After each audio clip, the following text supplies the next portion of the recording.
Chanakya TV संपादकीय बा editorial pager आउ एक अध्याय आपण मानक स्वागत।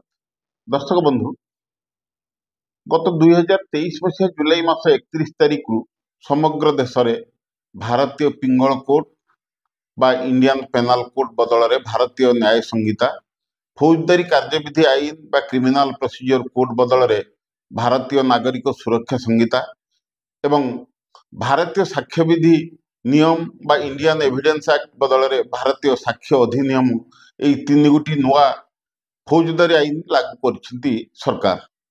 नुआ आईन लागू होगा पर निश्चित भाव में आपण मानक कान एक नुआ शब्द जीरो एफआईआर शुणा जाइथिबो।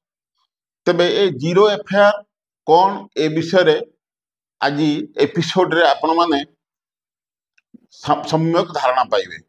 दर्शक बंधु, शिक्षा व्यवस्थार अभिवृद्धि प्रभाव आम जीवन शैली उपर निश्चित पड़ी।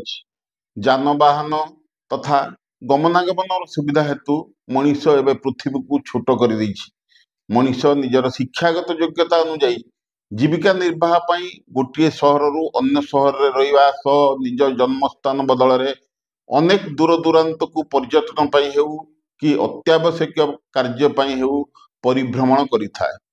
सेठारे हेउथिबा किछि घटना दुर्घटना बा ता प्रति होइथिबा अपराधिक कार्य पाई से भयर हेउ कि निजर मान सम्मान पाई हेउ आईन आश्रय नहीं पारि न थाए।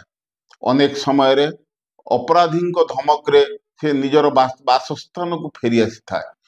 ता प्रति होइथिबा अन्याय अत्याचार को प्रतिवाद करिवार साहस जुटाई निज बासस्थान रे निकटस्थ स्थान रे से जाए अभियोग करिवा पाए।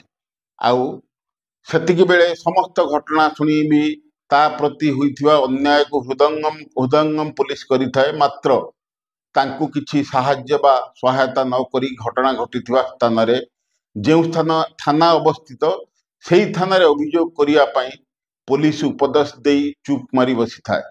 आईन रो अलंद भितरे पीड़िता जे अभियोग करिया पाई चिंता करिथाए से स्वप्न तार स्वप्न रे ही रही जाए।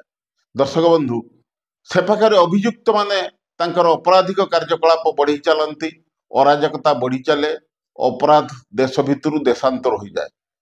आपण मानकर मन थिबो एमिति एक घटना किछि वर्ष तले दिल्ली रो संघटित होइतला, जहा केवल भारतीय नुहे बरं विश्व समुदाय मन रे एक आलोड़न झड़ सृष्टि करथिला ओ भारतीय आईन व्यवस्था उपरे विश्ववासी अंगुली निर्देश होइतला।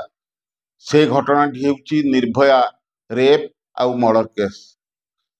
पुरुष बंधु सह निर्भया विलंबित राति एक बस जोगे निज बासस्थान सिनेमा देखि फेरुथिबा बेले ताकू बस रो कर्मचारी और अन्य किछि अपराधी केमिति अमानवीय भाव में धर्षण हत्या करथिले ता आपण माने जानि छथि।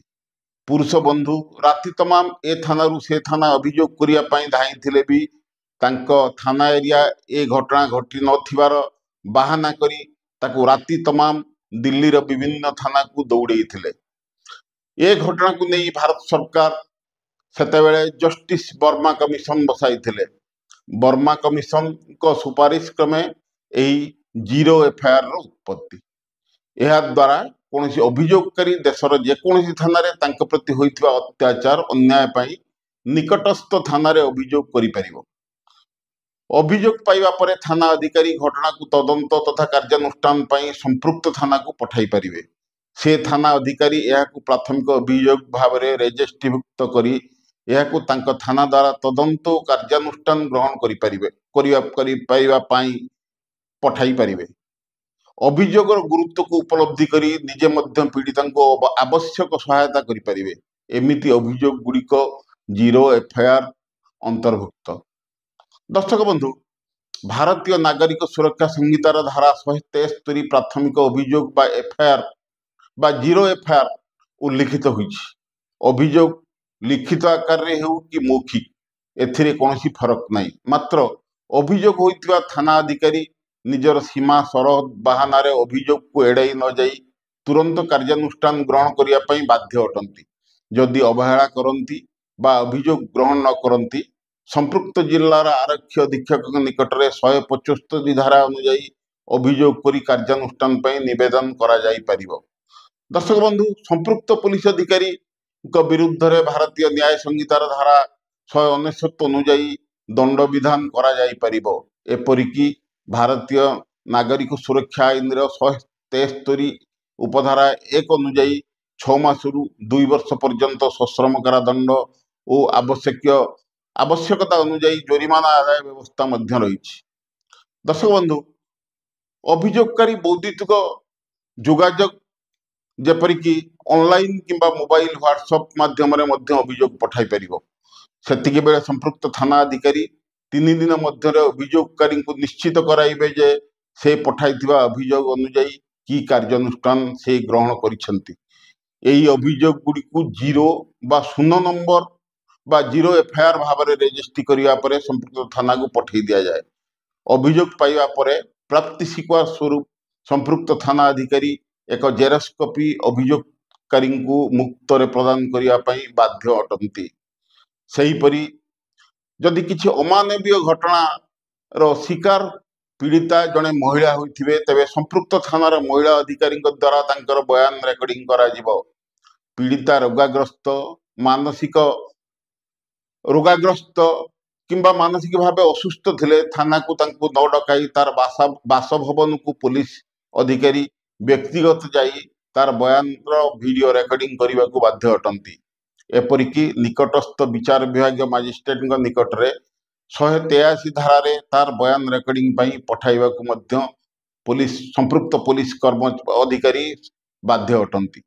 0 एफआईआर ग्रहण करिया पई विगत 2014 मसीह मान्यवर सर्वोच्च अदालत ललिता कुमारी बनाम उत्तर प्रदेश सरकार मामला रे ओ एमिति अनेक मामलार विचार बेले निर्देश दे आछंती। मात्र नुआ नियम आसीबा परे सरकार ए 0 एफआईआर कार्यकारी करिसेंती, जहा कि निश्चित स्वागत योग्य। आज